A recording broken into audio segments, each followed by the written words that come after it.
Willis is not on Greece trial. becomes What? first Trump Orthodox is. Christian country to legalize House same-sex into marriage. recess until February What? 28th. Israel raids Nasser Hospital in Gaza. Doctors Trump's describe influence gunfire. further complicated matters. In extraordinary move, Venezuela expels UN human Biden rights unequivocally agency. blamed Putin for death of Navalny. Ukraine updates. Berlin and March Kyiv 1st deadline ink for the bilateral 2024 security budget pact. approaching. What's going on in the world? This podcast is produced by Student Media. Student Media is a student organization at the University of Evansville. Student Media produces the Crescent magazine, published online and in print 3 times a semester. Student Media produces several podcasts and utilizes design, photography, video, and sound towards experiential and academic learning in journalistic endeavors and engaging storytelling. Student Media elevates the voice of the student body and connects the campus and community to important information and points of view. To learn more, visit crescent.evansville.edu. Welcome back to What's Going On in the World. It's Friday, February 16th, 2024. I am your host, Tommy Hausman, and I am here with Sarah Siles. And we're going to tell you what's going on in the world. So, Sarah, what's going on in Greece? So yesterday, Greece became the first Christian Orthodox country to allow same-sex marriage. They are also allowing people in a same-sex marriage to adopt a child. I honestly didn't know that was not a thing already there. That's wonderful news. Back here at home, House Speaker Mike Johnson, Republican from Louisiana, canceled upcoming votes and sent the House into recess until February 28th. Despite urgent calls for action, Johnson refused to bring up a national security bill passed by the Senate, which included aid for Ukraine, Israel, and Taiwan, citing the lack of border security measures. This decision, influenced by MAGA Republicans, obstructed bipartisan efforts to address national security concerns, even after compromises were already made. Speaking of Israel, can you give us an update about what's going on over there, Sarah?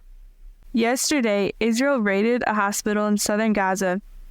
Israel explained that they did it to look for people being held hostage. However, the Gaza Health Ministry said that they ended up demolishing the southern wall. A patient died and others were injured during this. The power was cut off and the ventilators also stopped working, and more people died because of that. So while more people are dying over there, while we could be supplying some sort of aid, let's talk about Trump's influence that have further complicated matters that have stopped what's going on to pass some of these bills. President Biden had requested additional national security funding in October 2023, but Johnson prioritized border security demands over passing the bill. Trump's influence further complicated matters as he opposed any measures that would undermine his political agenda, despite bipartisan support in the Senate. The House Republicans sided with Trump, delaying critical aid to Ukraine, Israel, and Taiwan. So he apparently wants to take credit for when all this gets solved, so he'd rather let everybody continue to suffer instead of, let the bill get passed that's already been resolved. Speaking of helping people, war continues to rage in Avdiivka, Ukraine, which is near the Russian-Ukraine border. Ukraine may need to surrender this key location because they are running out of weapons to continue fighting there. However, Germany and Ukraine signed the Munich package, which totals to around $1.18 billion US, including both air defense and artillery to help Ukraine fight Russia. Speaking of Russia, Biden unequivocally blamed Putin for the death of Navalny. President Joe Biden unequivocally blamed Russian President Vladimir Putin for the reported death of Russian dissident Alexei Navalny, vowing consequences for the Kremlin. Biden urged Congress to pass supplemental aid to bolster Ukraine against Russia's ongoing invasion. Navalny's death sparked global outrage, with Ukrainian President Vladimir Zelensky and others directly implicating Putin.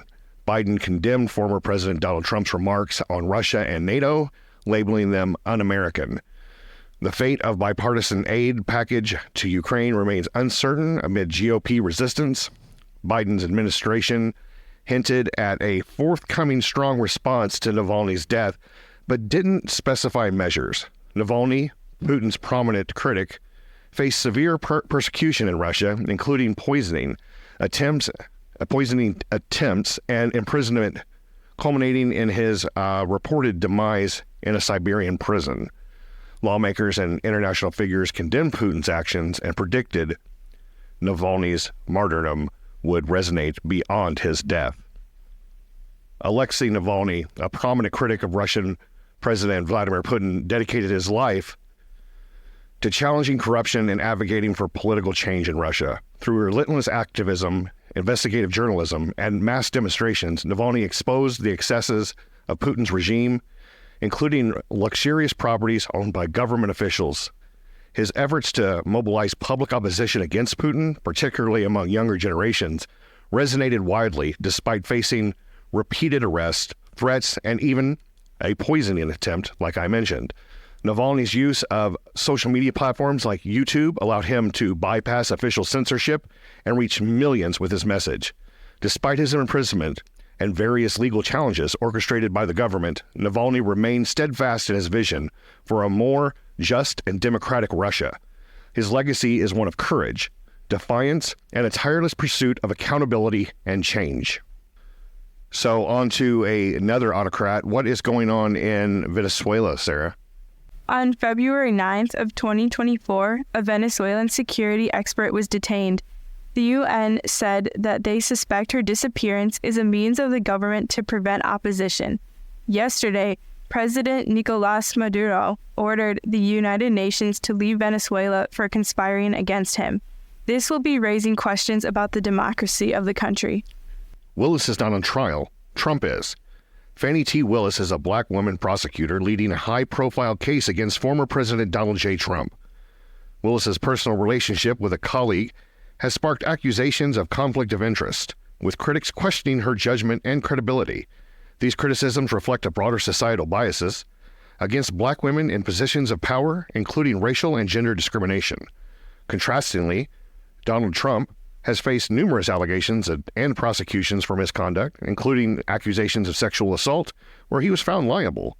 This juxtaposition highlights systemic inequalities in how individuals like Willis, particularly black women, are judged based on their race and gender, compared to privileged figures like Trump.